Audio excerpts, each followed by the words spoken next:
In this lecture, we're going to talk a little bit about the implications of linearity in our finite element analyses.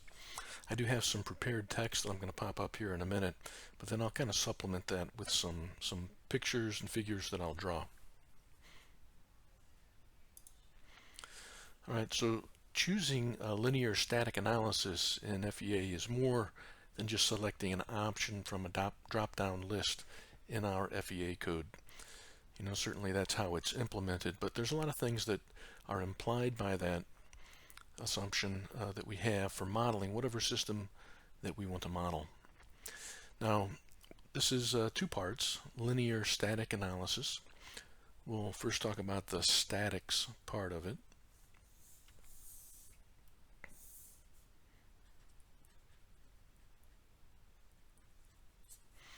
And the static option implies that there's no dynamics in the problem. So in other words, if we look at a point particle, we think of the Newton's law, F is equal to ma, force is equal to mass times some acceleration. In our statics type problem, there is no acceleration, so A is equal to 0, or in other words, the body is in equilibrium. Now, in our finite element model, we do need sufficient constraints to prevent rigid body motion. This is pretty straightforward and I don't think too hard to understand. Most of the rest of what we're going to talk about is related to the other part of that option in our code, the linear part.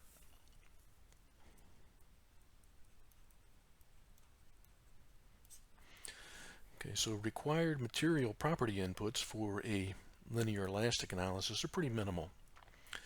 For a material that is isotropic, we only need the modulus of elasticity and Poisson's ratio. So for us, we would call this E and nu for the modulus of elasticity and Poisson's ratio. You could have inelastic, not inelastic, you can have anisotropic material properties and still have a linear elastic analysis as well. But this is the simplest form of analysis and the one that we've done so far in class. There's absolutely no need to input a yield stress in your finite element code if all you're doing is a linear static analysis. The code will not use that.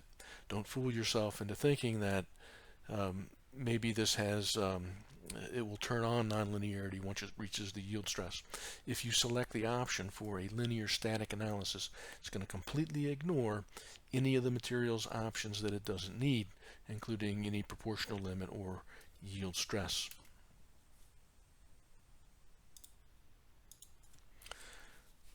So to kind of motivate ourselves with thinking about the more complicated finite element analysis, let's just take a look at a more basic situation where we have a linear elastic material.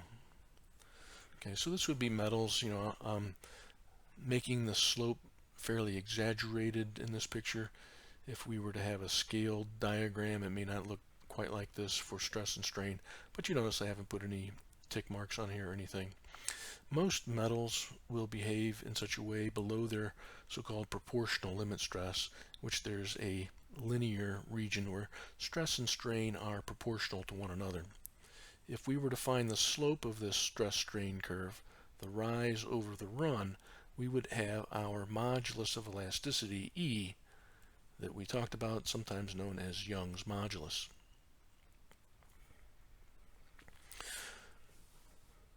Well, if we think of a bar that's in tension, which would be where this kind of data would be derived from or determined from, and we put a force on it, maybe F, we could calculate the stress in that body when we're below the proportional limit stress. We know the engineering stress is the force divided by the original cross-sectional area. And we can even calculate the strain if we want as the change in length divided by the initial length.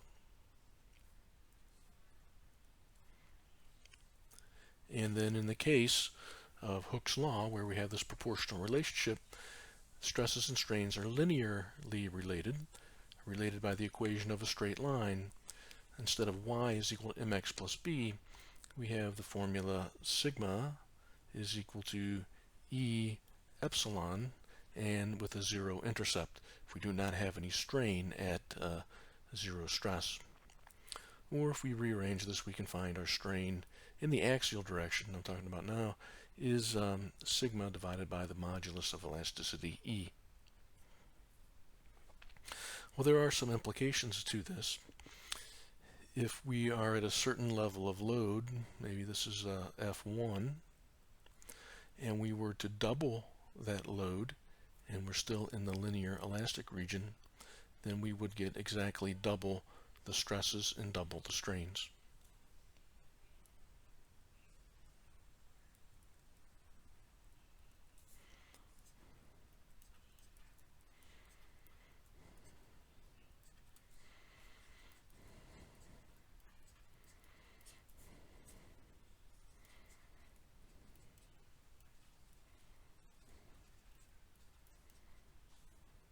And the displacements as well.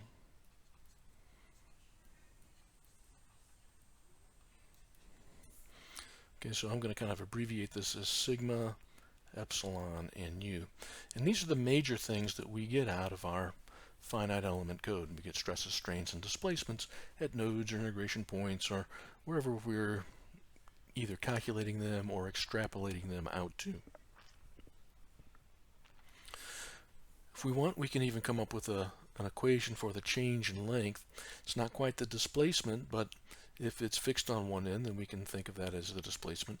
The change in length of the bar is FL over AE.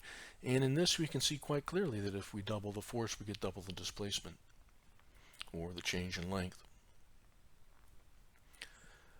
Another consequence of this is if we change the modulus of elasticity. If we have the modulus of elasticity, if we make it smaller, we will get more change in length. Okay, so there are some effects there that we can investigate because this system is linear in that approach as well. Well, for the most part, I won't talk about changing the material properties, although that's certainly possible. But I'm going to focus more on what happens when we increase the load in a finite element analysis.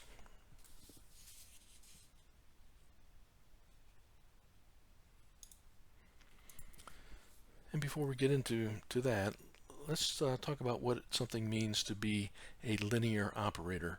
A linear operator is a mathematical term. It's an important one. But a linear operator has two qualities.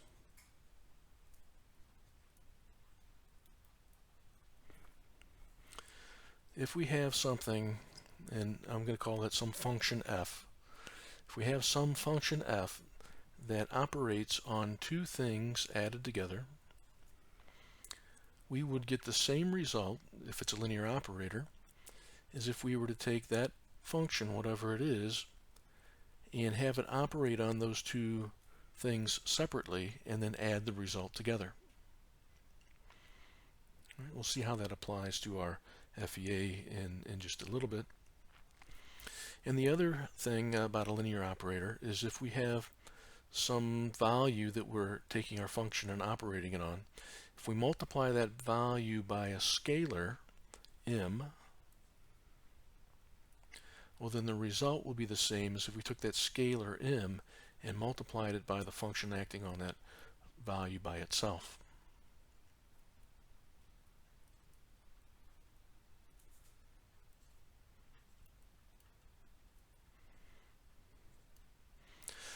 You may look at this and say, well, there's lots of functions that are linear. I can think of a whole bunch. You know, addition is a linear operator. There are some functions that are not linear operators, like the sine function or the cosine function. We cannot have the cosine of a plus b and get the cosine of a plus the cosine of b. It doesn't work that way. It's a different relationship. So in that case, that would be an example of something that's not a linear operator. What does this mean for our FEA model? For our FEA model, and I'm going to sketch a model that we've looked at already, our basic plate with a hole. Maybe we're doing the quarter symmetric version where we've got these things on rollers on the edges here.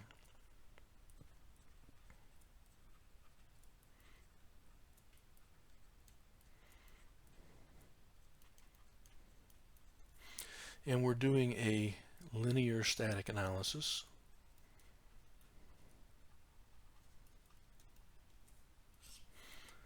Okay, and so if I put a load right here, I'm going to call this P, and maybe this is a pressure, and maybe we're using units of megapascals.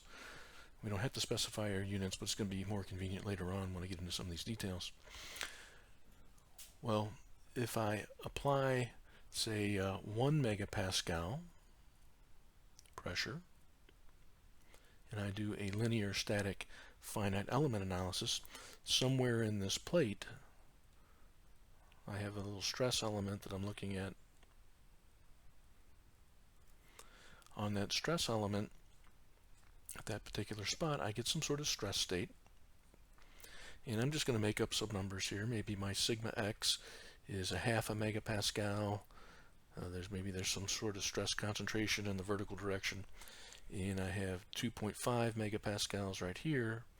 And maybe there's even a shearing stress at that particular spot. Again, I'm just going to make up some number. Maybe that point right there is 0.5 megapascal. Okay, so if I have a linear system, my linear operator is the finite element code. It's the function that takes my loads in my mesh and converts them into stress quantities or strains or displacements.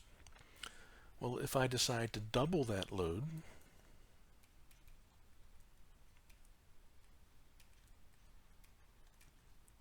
well, what I get then is I get double the stresses.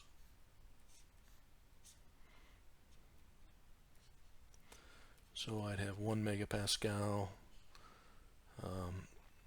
1 megapascal this way,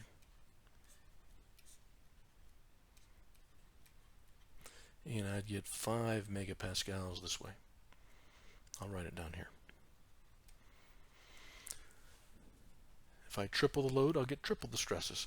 10 times the load, I get 10 times the stresses. All of these things just scale with that single applied load. So that would be like the second line that I have here. I am taking some F of A, which is the 1 megapascal, and I'm multiplying it by 2 megapascals, or whatever the number is, 10. And I would get the exact same result as if I put 10 megapascals on my finite element model, or 2 megapascals on my finite element model. The bottom line here is that I don't need to do 100 different stress analyses if I have a linear elastic finite element analysis where the load changes. I really only need to do one, and based on that, I can look at the location on my model where the stresses are the highest. There's still going to be the places in the model where the stresses are the highest when the load's increased, and they will scale proportionally.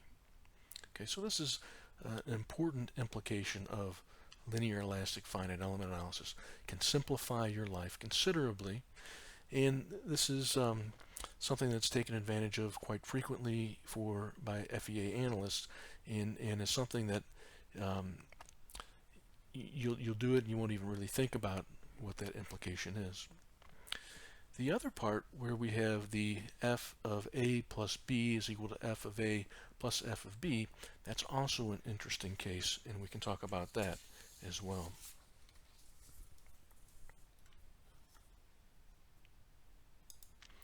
Now, before we get into the F of A plus B is equal to F of A plus F of B type situation,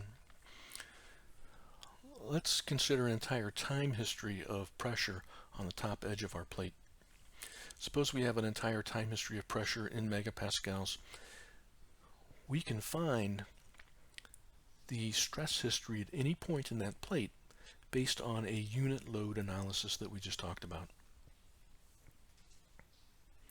Okay, so this is my plate that I have here. I did a 1 megapascal load right here. And if my time history of the pressure is given. Okay, see P of T, if it's given in megapascals, has to be a consistent unit with what I have here. Otherwise, you're going to have to do a scaling factor. Well, at any point that I pick off of this diagram, then I can find the stresses at any particular location in that plate based on the results of that 1 megapascal analysis.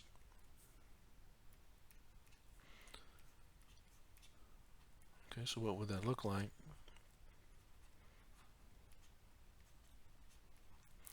Well, the sigma x for this load, and I'm going to call this load number 1.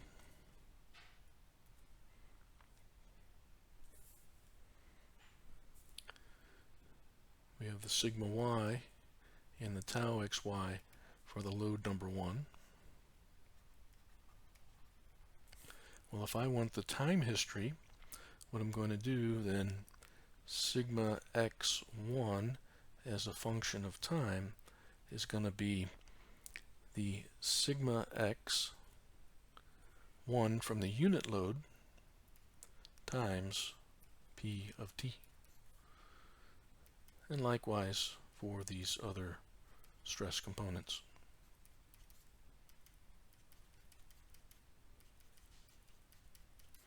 Okay, so we can have a time history of stresses for sigma y. We can have a time history of stresses for tau xy.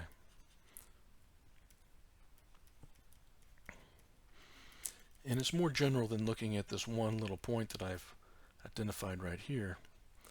This is just an arbitrary example point. What you have is the entire field of stresses at every single point that would scale with the load history P of T for our unit load analysis.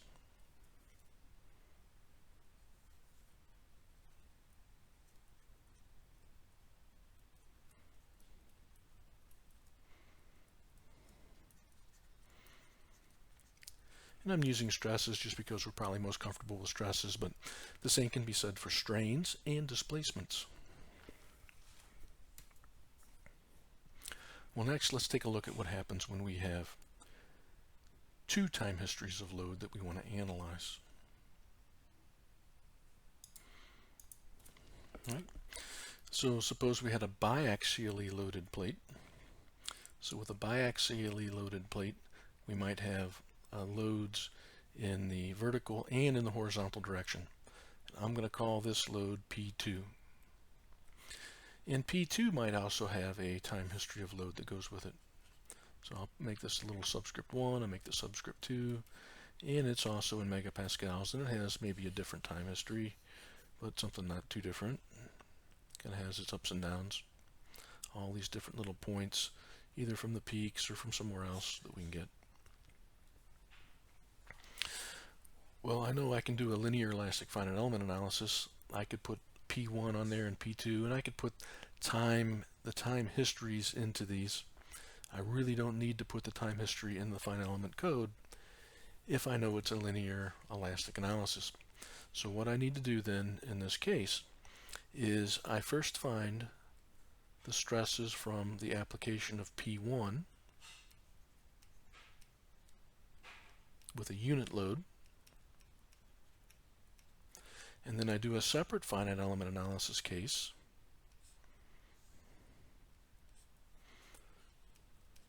with P2 as a unit load. Okay. So in this case, I have sigma x sub 1, sigma y sub 1, tau xy sub 1 at every point in this plate, but like we looked at, we'll maybe look at someplace down here. And likewise,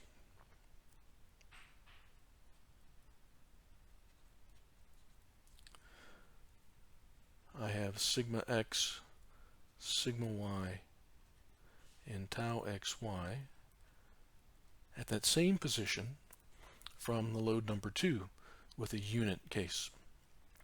Well, what I can do then is I can superimpose those two stress states and the time histories. So this is the second case in the linearity part. F of A plus B is equal to F of A plus F of B. It's also combined with the second case f of ma is equal to m times f of a. So in this case, our total stresses would be something like sigma x at that particular point would be the unit load stress sigma x1 times the time history p1 of t, sigma y of t would be sigma y1 times p1 of t, but then I would add in the effect of the second load, would be sigma x sub 2, the unit load stress from case number 2, times the time history p of 2,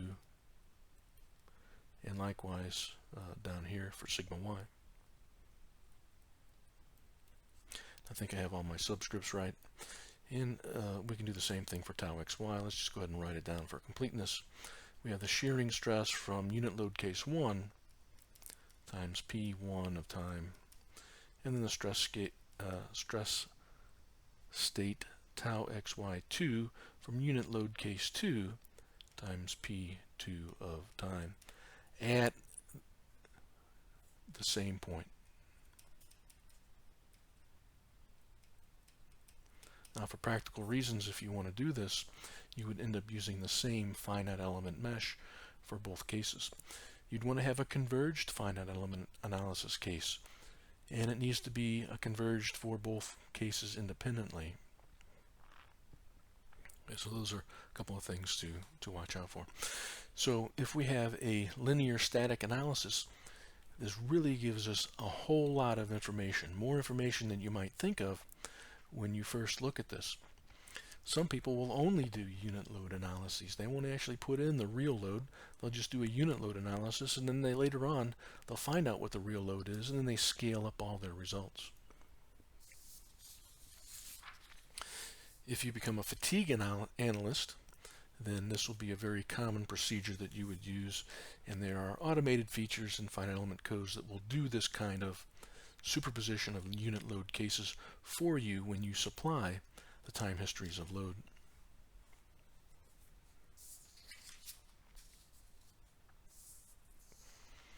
Alright, so your finite element work can be greatly simplified if you take advantage of this linearity. Alright, well, let's next talk about when we cannot use this simplification or assumption or convenience of linearity. Alright, so when can we not use linearity? So I'll say the abrupt answer to this is when we have a nonlinear problem. Now bear with me, we'll explain what that means here in just a moment. And we also need to distinguish between modeling abstractions and assumptions and reality. So I'll say in reality, all problems can become nonlinear in certain circumstances. If we take our example of the plate with a hole, if we put too much load on our plate with a hole in a testing machine, a lot of things can happen. With too much load, the material might yield, our hole will be substantially distorted, we may no longer have the engineering assumption of the same cross-sectional area of our plate. But in addition to that, we might create fractures or cracks, put enough load maybe at a quick rate, we might have this plate fly apart, fracture and separate into multiple pieces. These multiple pieces would fly across the room, and they may eventually make contact with a wall or some other object. Hopefully not the person doing the test, but lots of things can happen. When we get to that circumstance where we're out of the range of linearity, everything else makes this problem a lot harder. It becomes nonlinear. And so we do need to keep in mind all the time that our modeling an object as something that is linear elastic is a simplification of our modeling assumptions. Okay, it's something that we do to make the problem easier to solve, and if that is the applicable range of loading for that particular component, then that's a good assumption and things work out very well. Sophisticated finite element codes, Abacus is one of them, can allow for a lot of different types of nonlinearity. And these are where a lot of really interesting problems come into the picture here.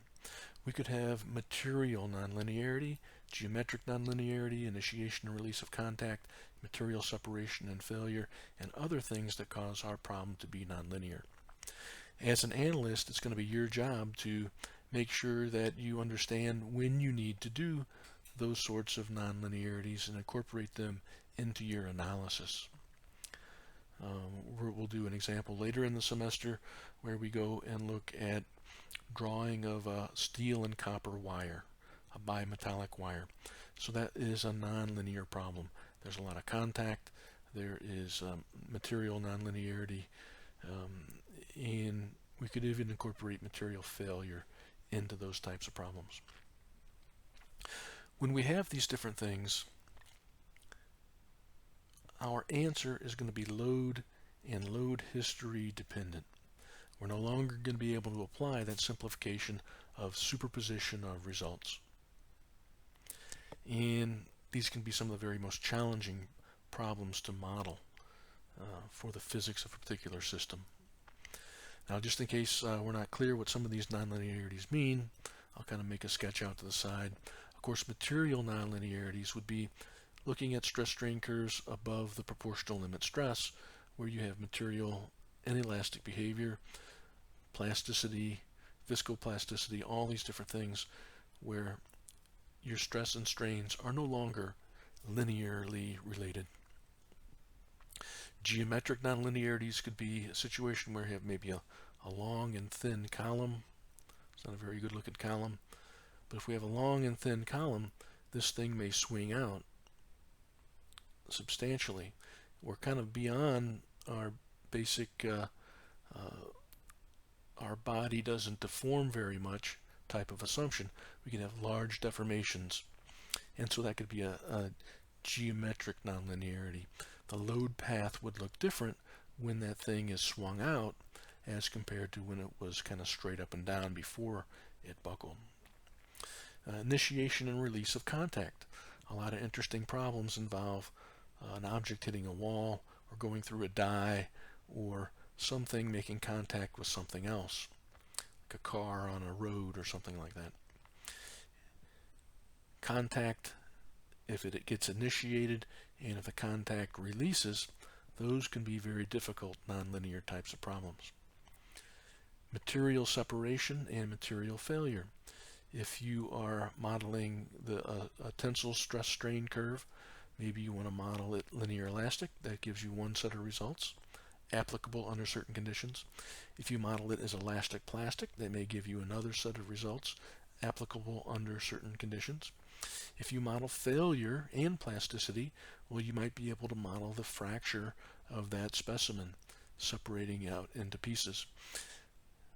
That modeling is also subject to its own set of conditions and assumptions.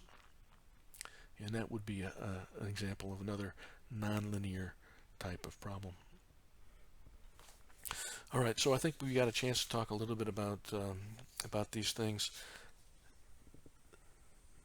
Linear problems are very useful. Some of the nonlinear problems, very interesting, also very useful, very practical. It kind of depends on what you're looking at and what you're trying to get out of your analysis. So with that, I'm going to kind of leave it there, and we'll see what the next topic is going to be.